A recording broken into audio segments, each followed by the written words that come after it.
Ever wish those no soliciting signs were like a joke? Yeah. What if closing a deal was easy, like offering dessert first, you know? Hmm. Sounds crazy, right?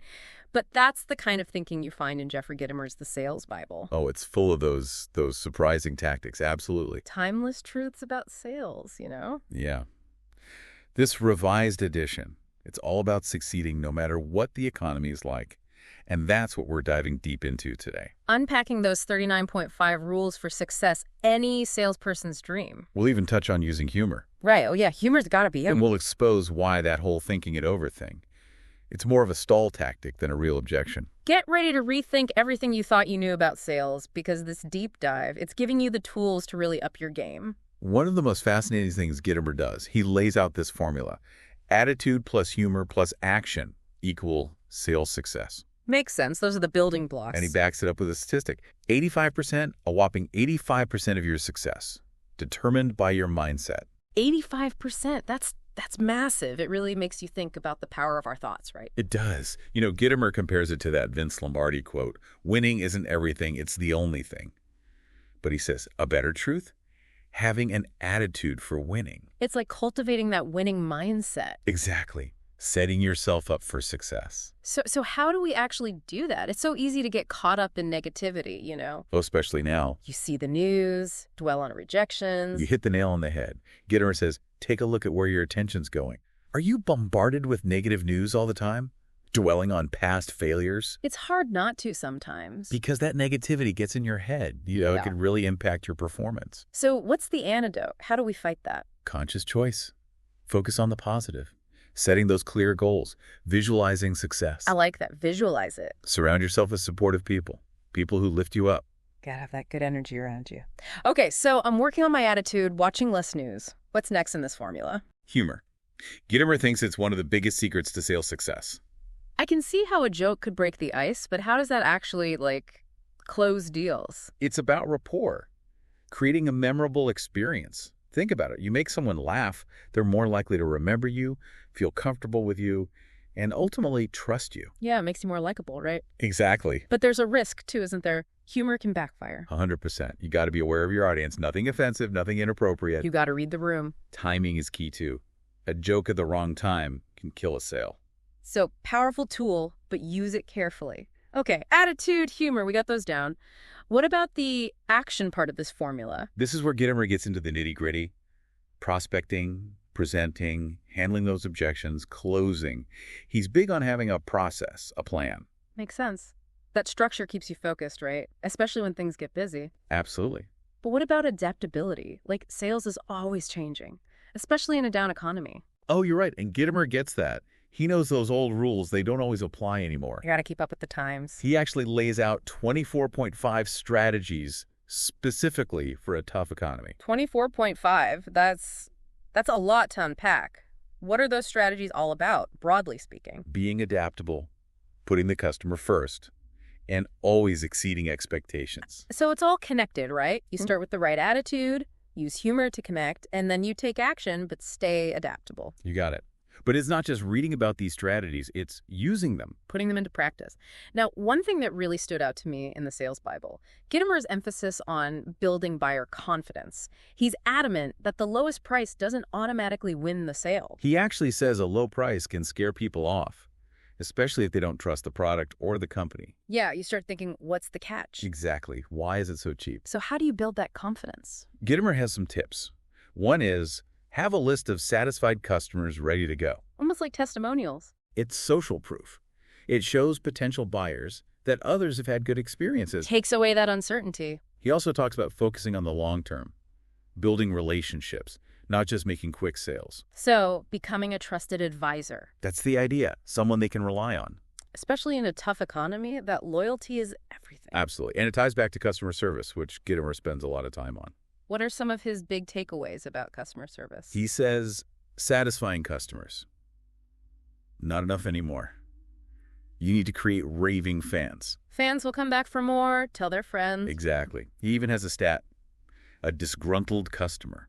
They'll tell 20 times more people about their bad experience than a happy customer will about a good one. Wow, that's eye-opening. Really emphasizes going above and beyond. Right. But how do you go beyond just satisfactory service? Gitomer calls it the 12 attributes of outstanding customer service. It covers everything from like genuine dedication You can't fake that. to empowering your employees to actually solve customer problems, even if it means bending the rules a little, So it's not just following a script, it's truly caring about the customer. and finding ways to make their experience exceptional. He also talks about complaints being valuable, which is not something you hear every day. Right.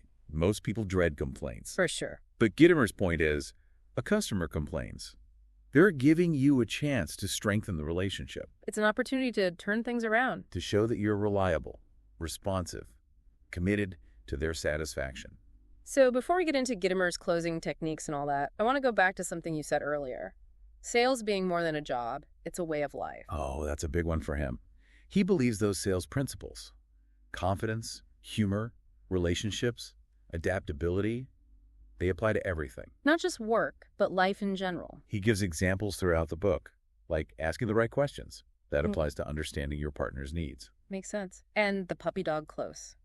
Convincing your kids to try new foods. He even talks about follow-up, staying connected with friends and family. It's pretty cool, right?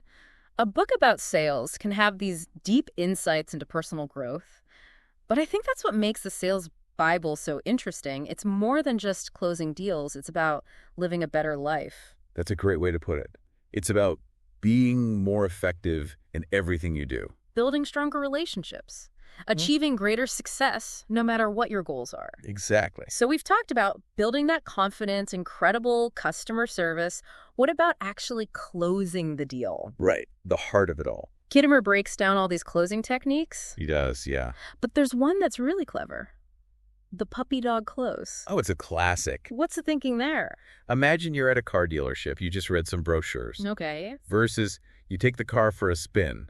Which one makes you more likely to buy? Oh, definitely after the test drive. Right. You're behind the wheel. Yeah. We're picturing yourself owning it. It's not such a big leap anymore. Exactly. That's the psychology Gitomer's talking about. Giving the customer a taste, whether it's a test drive, a free trial of software. Even like a sample at a bakery. Exactly. Yeah. They feel like they already own it. And that breaks down resistance before you even talk about the sale. It's subtle, but powerful. It really is. And it works everywhere. Think about all those try before you buy offers you see. All the time. They're using this principle. Gitomer also emphasizes that closing isn't about pressure. Right. No hard sell. It's more about guiding the customer. Helping them make the right decision. He's big on asking questions, right? Oh, yeah. Uncover their needs, their concerns, figure out what they really want. So you can tailor your pitch. Exactly. It becomes less about selling, more about a conversation. Understanding their perspective. Being able to adjust, too. Sometimes you got to Oh. pivot, address a new concern. You got to read the room. Adaptability. Speaking of which, let's talk about networking. Another area where Gitomer shines. He sees it as more than just events and business cards. He calls it the challenge of making contacts. It's strategic. So having a plan, a purpose. Absolutely. He stresses quality over quantity. It's not about how many people you meet. It's about making real connections. With the right people. People who could become clients or refer you to others. So how do you move beyond that surface level? How do you actually make those connections? He has some good advice. Positioning yourself strategically at events. Okay. Starting conversations with open-ended questions. And really listening. Not just waiting for your turn to talk. He also has this idea, top-down selling. Oh, yeah. That's about targeting the decision makers. Yeah. Why start at the bottom? Go straight to the top. Yeah. I like the ambition, but how do you even get in front of those people? Gitomer gives you a step-by-step guide. Research the company, figure out who the key players are, Okay. craft a pitch that resonates with them. Makes sense. But what if you're not aiming for the C-suite? Is it still worth networking with people at all levels? Of course. And that's where elevator selling comes in. Being ready to capitalize on any encounter, even a quick one. Like literally in an elevator. Exactly. He wants salespeople to be able to deliver a short, compelling pitch. Capture someone's attention. Leave them wanting more. So always be ready. Always be ready. And that ties into something else Gitomer talks about, those no soliciting signs. He sees them as opportunities, which is surprising. It is. Most people see them as roadblocks. Go away. But he says those signs often signal fear. Fear of pressure. Fear of being tricked. So how do you turn that fear into a sale? Be respectful. persistent, Yeah. but most importantly, offer value upfront. So you're not pushing a product, you're offering a solution. Precisely. It's about challenging those assumptions, finding creative ways to overcome objections. He even suggests putting a sign on your company's door that says, "Solicitors welcome." Bold move. But it definitely says you're open to new connections. It does. Now, as we wrap up, I want to go back to that idea of sales being more than a job, a way of life. We talked about this a bit, but I'd love to hear more about how he applies those principles to personal growth. Well, Gitomer believes those skills that make you successful in sales, confidence, humor, relationships, adaptability, they apply to everything. Makes sense? Confidence helps you socially. Humor diffuses tension. Relationships are the foundation of a happy life. Exactly. He gives real-world examples, like asking the right questions. Yeah. Helps you understand your partner's needs. Okay, yeah. The puppy dog close. Yeah. Might convince your kids to try new foods. I like that. And follow-up. Keeps you connected with friends and family.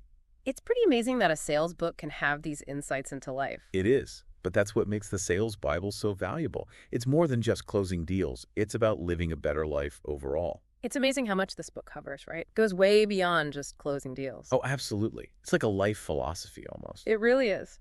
Which brings us to this idea of the new breed of salesperson. Yeah, Gitomer talks about that a lot.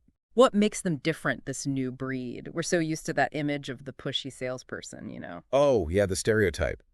Gitomer says that's outdated now. Things have changed. The most successful salespeople today, they're not just pushing products, they're consultants, problem solvers. You're partners, almost. Exactly. It's about building those genuine relationships with customers. It makes sense. Buyers are so much more informed these days. They do their research. They're not looking to be pressured. They want guidance. They want solutions tailored to their needs. And Gitomer is a perfect example of this. Bob Selvin. He sells dental equipment. Okay, what's so special about him? This guy, he's built a huge business, but his focus is on trust and value. He really takes the time to understand his customers. He listens. And he helps them find the best solution, even if it means suggesting a competitor's product sometimes. Wow, that's putting the customer first, for sure. It takes a lot of confidence to do that. But it speaks volumes about building those long-term relationships. It's not just about the quick sale. It's about the bigger picture. So how do we adapt to all this? How do we become this new breed of salesperson? Well, Gitomer gives us a roadmap. He talks about the key trends shaping the future of sales. Technology is a big one. Oh, yeah. CRMs, social media, online platforms. It's changing everything. Gitomer says we need to embrace these tools. Think about it. You can reach a global audience online. Personalize your messages. Track everything you do. It's pretty amazing how technology has leveled the playing field. Small businesses can compete with the big guys now. Absolutely.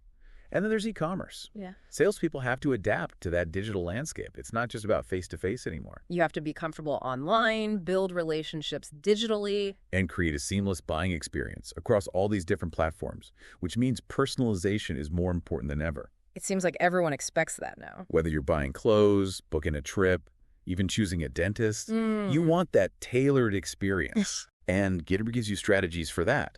Gathering data about your customers, segmenting your audience, crafting those personalized messages. So it's not a one-size-fits-all approach. Not anymore. It's about understanding what makes each customer unique.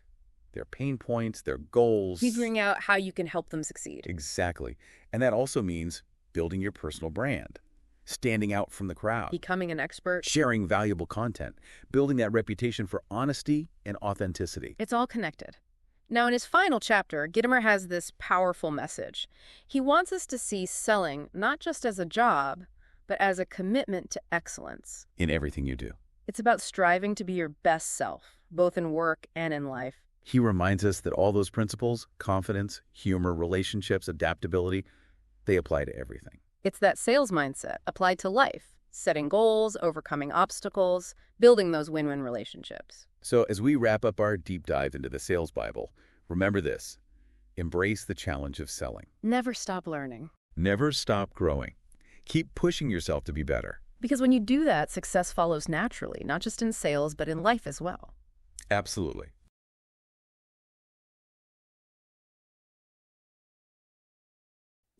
Hey, if you made it to the end of the video, thanks so much for listening.